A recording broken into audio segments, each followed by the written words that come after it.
Hello, welcome to the fourth episode of Motown Knows. If you haven't joined us before, this is our conversation series and a podcast that we host bi-monthly. I'm Lynn Winfrey, a reporter at the Montrose Daily Press, and I'll be your host today. At the last school board work session, Montrose County School District announced a master plan outlining new projects and deferred maintenance for local schools. This includes expanding early childhood centers and the Peak Virtual Academy, improving safety across the board, and maybe even fully replacing the current high school someday. Some of these improvements come off the back of an anticipated enrollment growth over the next few years as Montrose continues to grow and recover from the pandemic. Today, we're joined by James Pavlich, the Executive Director of Operations, Philip Bailey, the Director of Property Services, and Penny Harris, the Early Childhood Education Director. I'd like to thank all of you for making some time out of your busy schedules to join us today. And if our conversation today brings up any questions or ideas, feel free to ask or share on our local community forum, Neighbor. That's spelled N-A-B-U-R, and you can log on by heading to nabur.montrosepress.com. It's a social media site powered by local journalists at the Daily Press. Before we get started, I'd also like to thank Delta Montrose Electric Association for helping make this event happen as our continued sponsor. So, Philip and Jim, how did this whole master plan come about? Where did the conversation start? So the master planning process is, how does one explain this? It came up, I've been pushing the board and the new superintendent to go through the full-blown process of a true master plan. And a master plan is like a 10-year look ahead, kind of a roadmap of what we need to do to maintain our buildings. So we had a team of people assess our buildings, architects, engineers. We're looking at code violations. We're looking at deficiencies that we have in HVAC systems, roofs, things like that, as well as programming and how we're reaching out to our students. So it's a very important process. It's a process that we can utilize to go for grants and different things. So to me, it's a very effective tool in my toolbox to help me give our students and staff a better environment in which to teach and learn. Dr. Stevenson's just really committed to making data-driven decisions.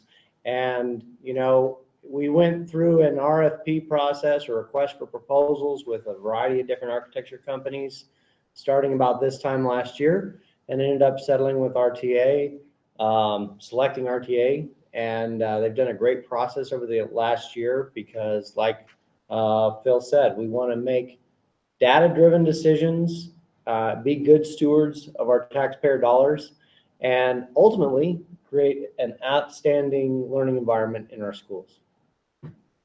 Yeah, I know that a lot of work has gone on to this process so far. So can you guys just give us an overview of the kind of work that's been done so far over the past year or so? So, in the initial phases of it is really a lot of assessments. So we have, like I said, the engineers and people come in and they assess our facilities for deficiencies. And then, so that's building our data that we're going for on a deficiencies basis and what works and doesn't work. And then we take that data and we put numbers to that. So we had FCI constructors come in and help us with budgeting that so that we can actually put a dollar amount to, what is it going to take to fix deficiencies. And then as you could see in some of the slides that you've been showing, we highlight those deficiencies based on need. So the red is more important than the yellow or the other. So sorry, I'm a long task.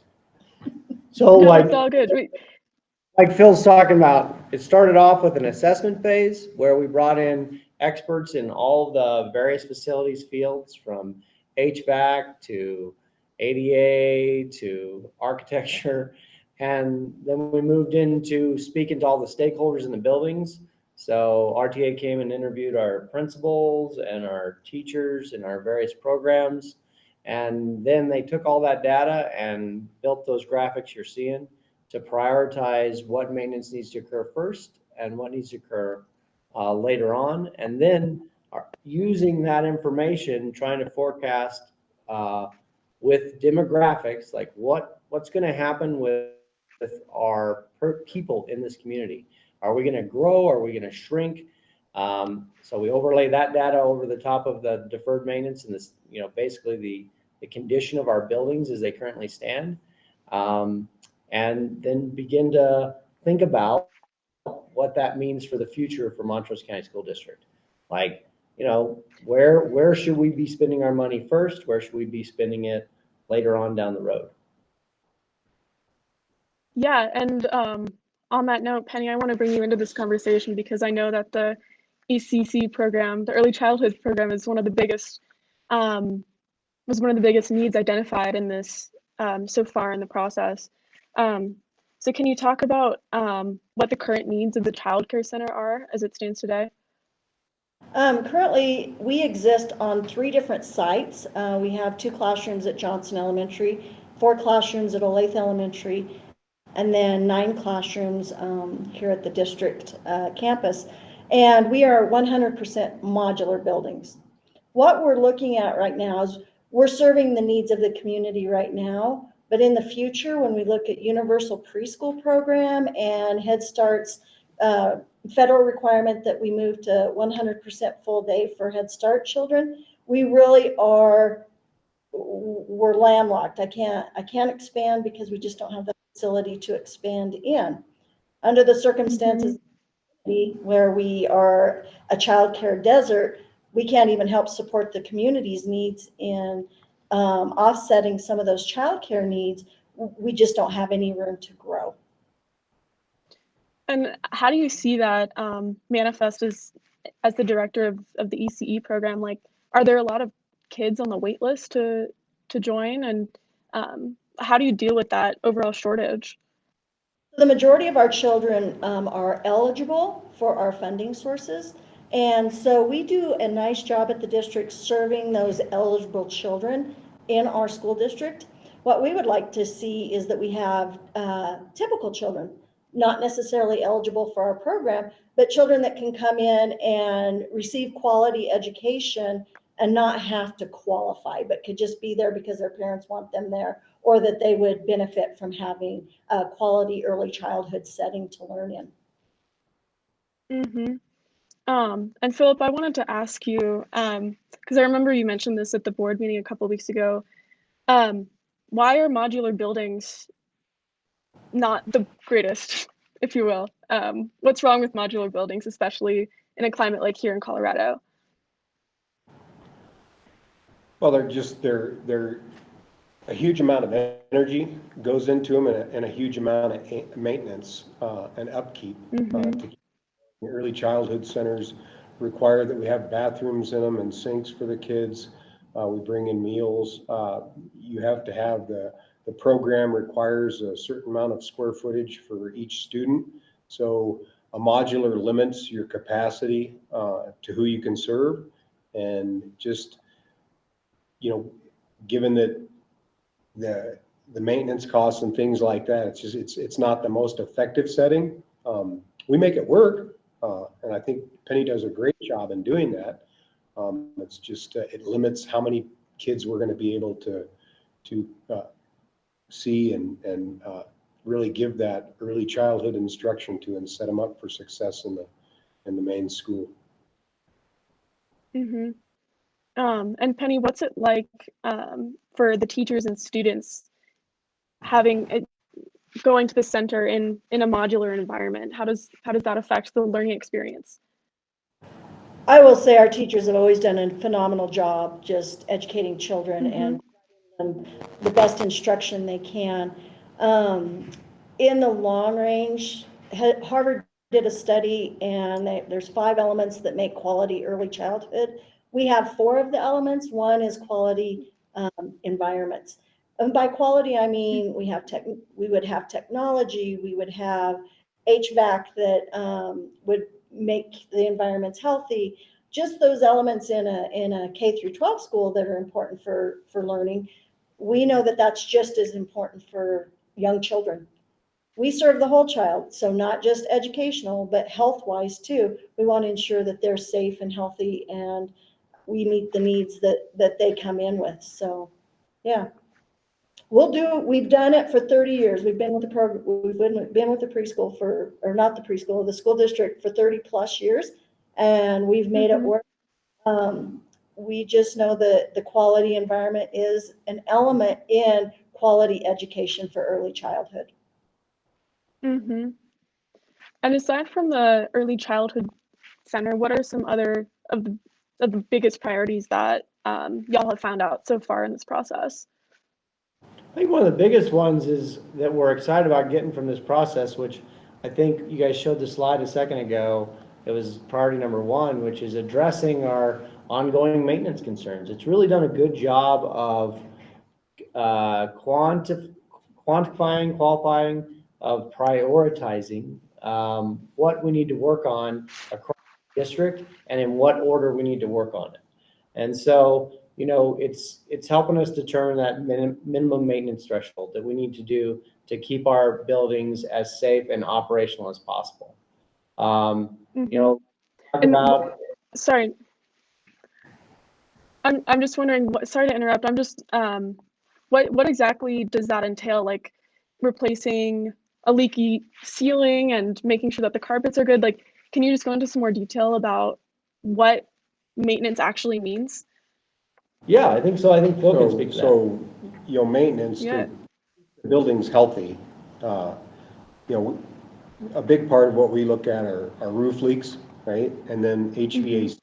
We want, you know, a dry environment, and we want a healthy environment for our kids. And then, I mean, it runs the full gamut. You know, it's everything you would maintenance in your home. It's the bathrooms. It's, you know, we want to make sure that we're providing access for disability, so ADA access, things like that for our students. It reaches outside of our buildings to our playgrounds. It's how can we maintenance and upgrade these?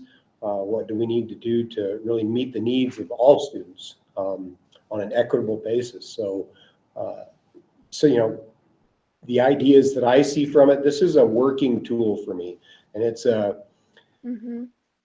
it's ongoing. We'll be adding to it as we continue down the road, and we'll be, you know, able to check off, okay, we've replaced, you know, this antiquated HVAC system, and we'll show these upgrades. It'll be a really good tool that we can communicate with our public to show them that we're making good decisions as a district with the finances that they've given us to support us and our children. So it really is that tool. Moving forward, it helps me establish what I'm going to go for best grants and different things, so that I can get assistance other ways and have the state help us with some of our financing and things like that. So it's really a great tool, a roadmap, so to speak, of looking down the road to see what big ticket items we need to do. It's interesting, you know, to look at it, because we're not just looking at the facilities through this. We're looking at programming and different things, and how we can better give our kids the quality education that they deserve. So. And I think I'm glad you brought up. Oh, sorry. Go ahead. Just to say, not coming from a construction background, this process, it really focused on, RTA focused on those things that could initially potentially hurt a child or get a school shut down. So those are kind of the thresholds that they looked at to what moved up the list to be the priorities. Could they hurt a child? Could they hurt a student? Could they get the school shut down? Because it was that important to fix. And that's that color-coded sheets that you guys were showing a few minutes ago. Essentially, we now have those for every building, every facility that we maintain here on campus. And we have it prioritized district-wide. And so that's that roadmap Phil's talking about that can help us prioritize where we spend money and resources. Right, because without a solid building in which to educate kids, you can't do anything else. So it's providing that basic facility to make sure that everybody else can do their jobs too, and make sure that kids are safe. The interesting part too is when you look at those priorities that you guys were talking, that you've done a good job of showing for us a couple of times. We've talked about the ECC and the maintenance, but it also shows some of our buildings that are not in as good a condition as like they're getting older.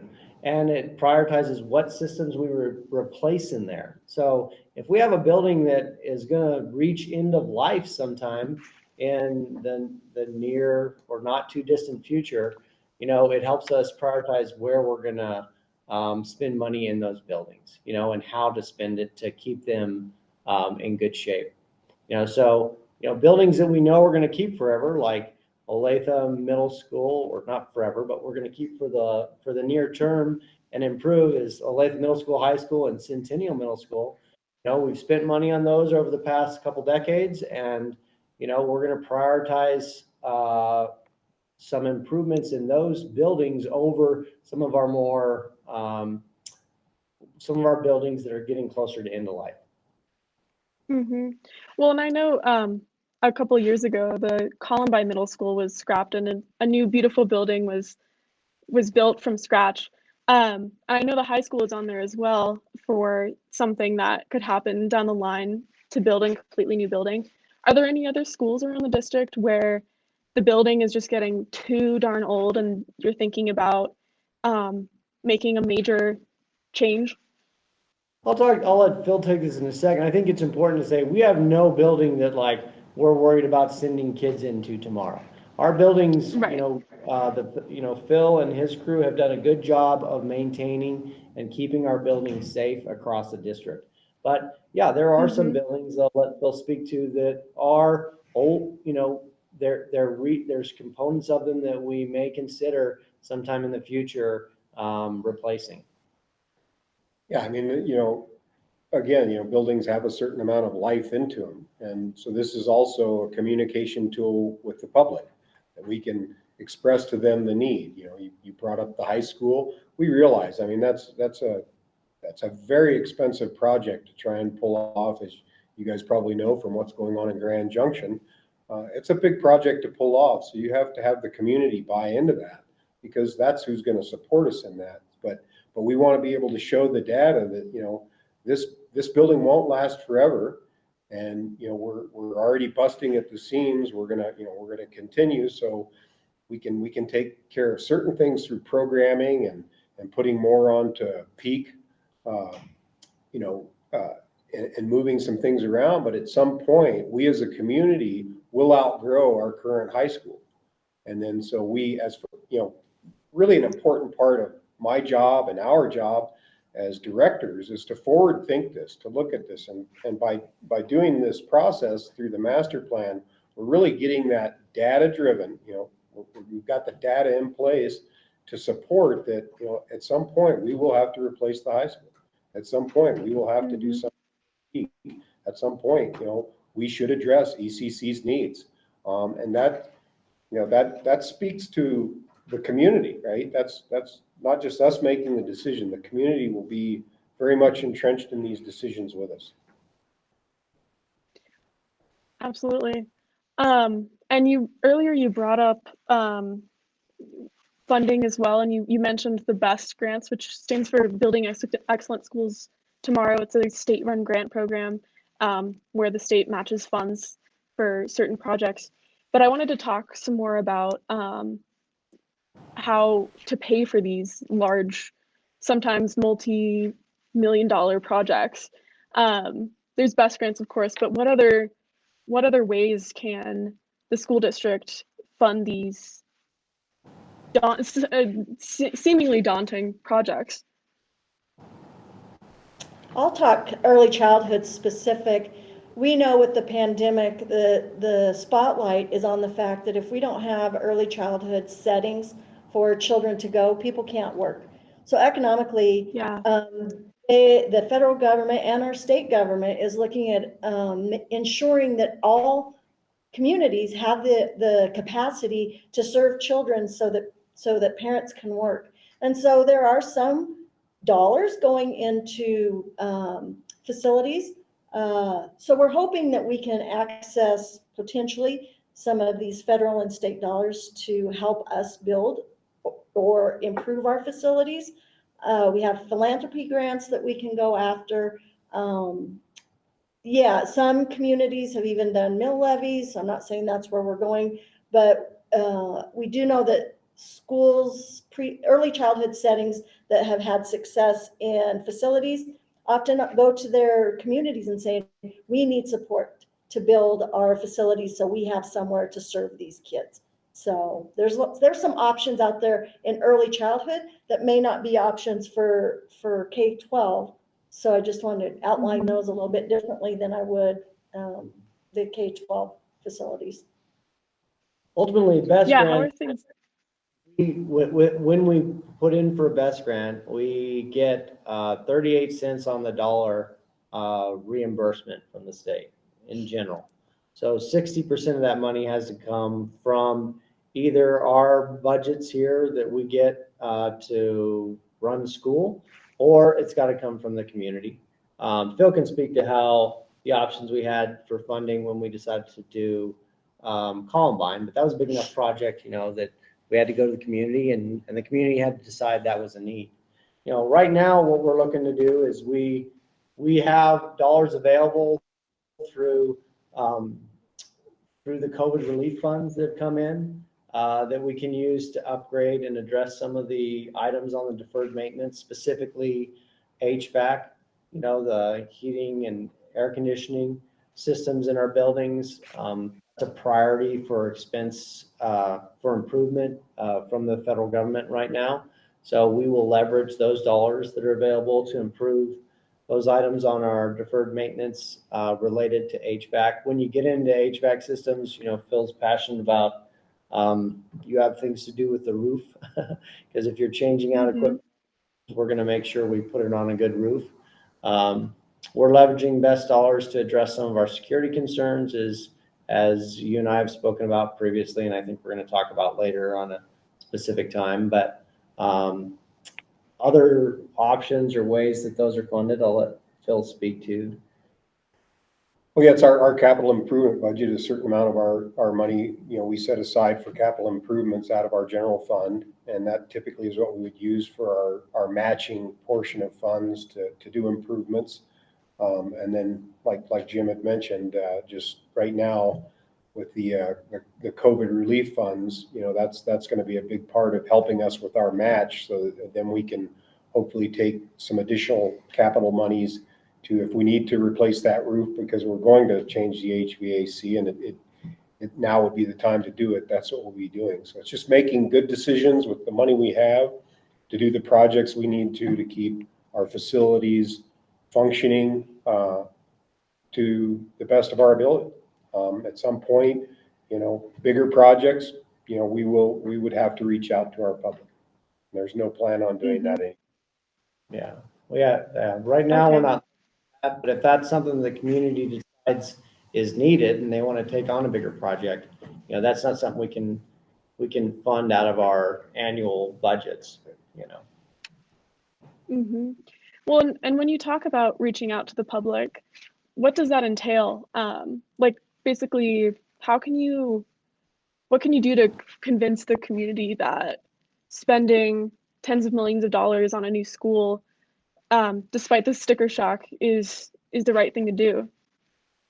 I think it's important for us right now to say we're not looking to have that conversation right now. Okay. I don't think that's a need on the near-term horizon. You see and neither does the planning assistance team, which is made up of community members. Right now, we're focused on our deferred maintenance, and we're focused on the needs related to early childhood.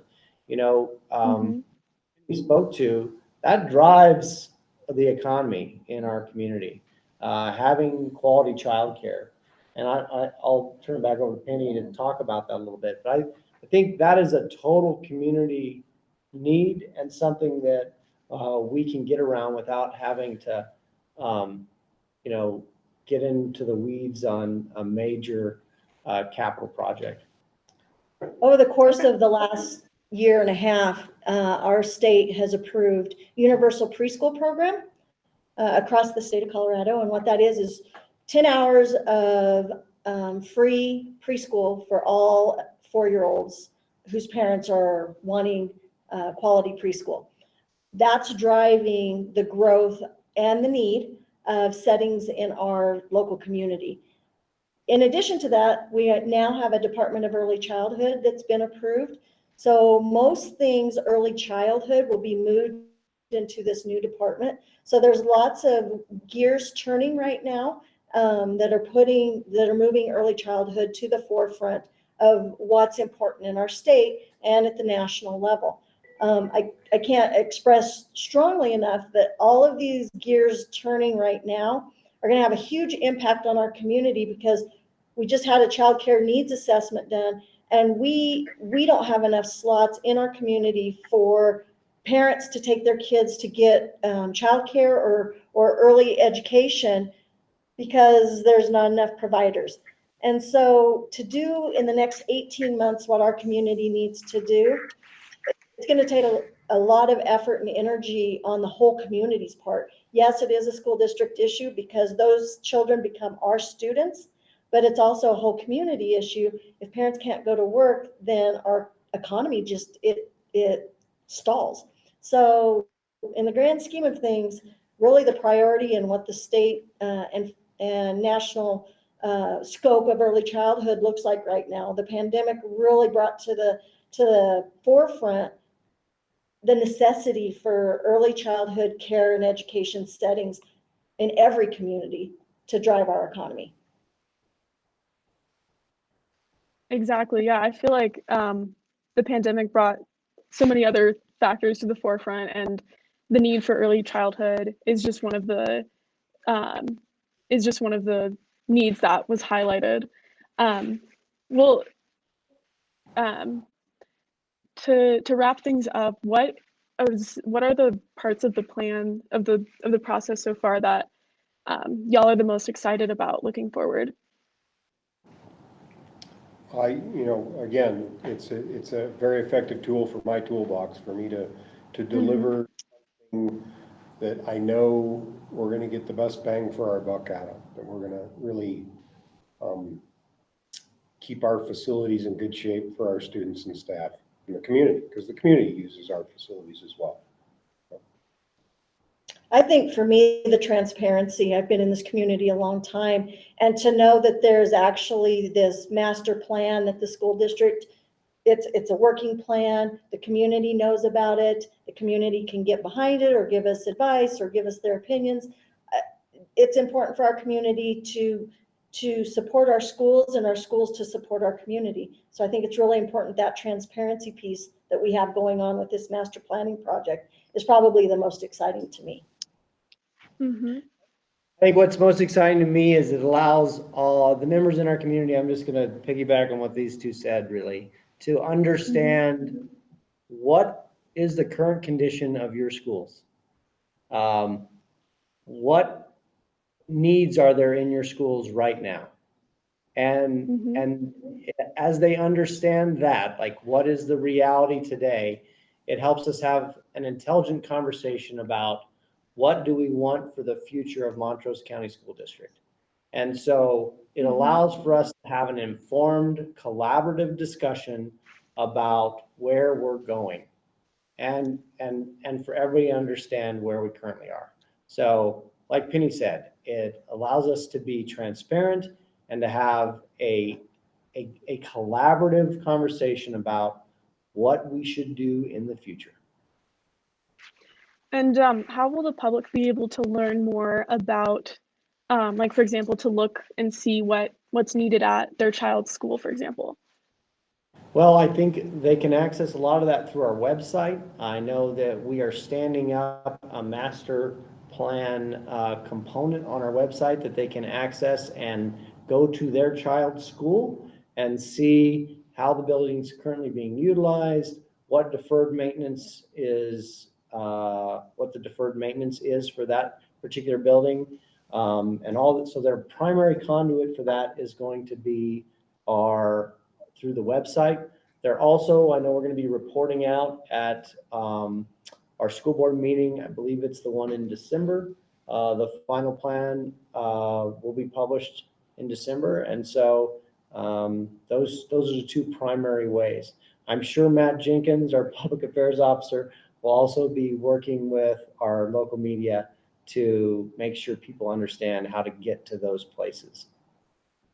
And just so Absolutely. we haven't stood that up yet, we're not done with the process. So we want to make sure that we've completed the process. The plan is complete. And, again, we have our planning assistance team that's working with us. We will be standing that up soon, but we probably have another month and a half to get this thing completed. So. Awesome. Well, that's all for our fourth episode of Motown Knows, and I'd like to thank again Jim Pavlich, Philip Bailey, and Penny Harris for joining us today. And again, if you have any questions for me or any of our guests, log on to nabur.montrosepress.com and comment. And thanks once more to our sponsor, the Delta Montrose Electric Association. We'll be back again in 2 weeks for another great conversation about our community. Motown Knows was created by Justin Tubbs and Josue Perez, produced by Sean Fitzpatrick and Sean Flannelly, overseen by Dennis Anderson, and I'm your local reporter and host today, Lynn Winfrey.